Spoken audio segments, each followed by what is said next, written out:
Имаше силни експлозии, тоа беа наши истрели. Потоа отидовме во подрум. Овие деца во градот Донецк во источна Украина веќе се навикнати на звукот на гранатите и знаат што треба да се прави кога ќе почнат пукотниците.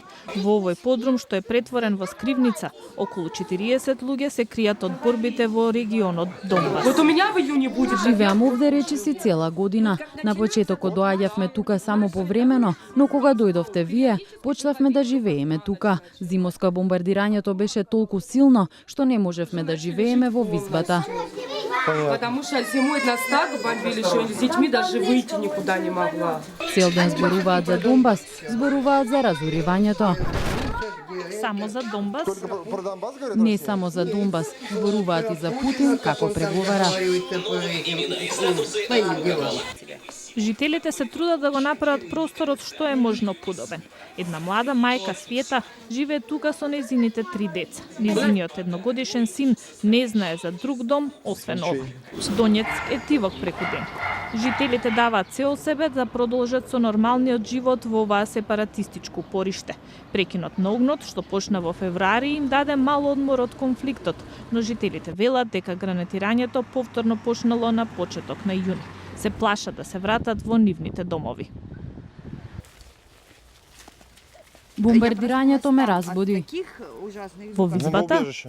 Да, толку беше силно што го почувствувавме и под земја и траеше цел ден. Не можам ни да замислам како име на луѓето што живеат во нивните домови. Например, жената на брат ми беше дома кога почна и со трчање дојдоа во скривницата.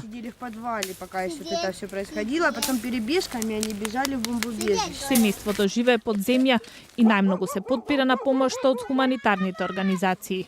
Волонтерите од една организација велат дека им помагаат 1000 луѓе што живеат во скривниците во Донецк, но помагањето на тие на кои што им е потребно станува се потешко.